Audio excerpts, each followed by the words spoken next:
Hi, magandang araw po. Nagluto po ako ng masarap at masustansyang pandan cake alam magsasakang reporter, no? Ngayon ay ititaste po natin ito kung gaano ito kasarap. So ito, naka-slice na po ako kanina. Titikman po natin kung gaano ito kasarap. Firm na firm po siya, oh. Ganda ng kanyang texture. Tuyo po siya, no?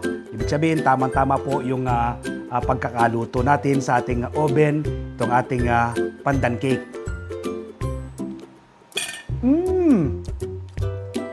Sarap! Mabango po siya, no? Nangingibabaw po yung lasa ng pandan. Ha? Apa? So yummy! Panalo! Magluto rin po kayo nito, no? Napakasimple lang po ang pagluluto nito. At siyempre po, dapat magtanim po kayo ng pandan, no? Ito po ay from garden to table. Tanim ko po yung pandan. Tapos, ito po, gumawa tayo ng pandan cake alam magsasakang reporter. Nawa po ay nakapagambag ako ng panibagong kaalaman at impormasyon ngayong araw nito. Abangan nyo po, no? Ang full episode po nito ng aking pagtatanim ng pandan sa mga bote ng mineral water at ang pagluluto, step by step na pagluluto ng pandan cake alam magsasakang reporter. This coming Sunday, ano?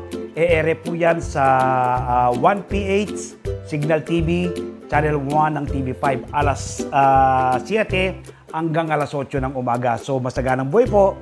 Huwag nyo pong kalimutin, no? Panang sa ganun po ay makuha po ninyo ang step by step na pagtatanim at ang pagluluto ng masarap at masustansyang pandan cake alam magsasakang reporter. Ako po'y napakarami na ng tanim ng iba't bang uri ng gulay at prutas, pero patuloy pa po akong nagtatanim. Ako po kasi naniniwala ng pagkakaroon ng seguridad sa pagkain, dapat magsimula sa ating mga tahanan. Food security starts at home. Milyon-milyon ngayon ang nagugutom. Maraming kabataan ang dumaranas ng malnutrisyon.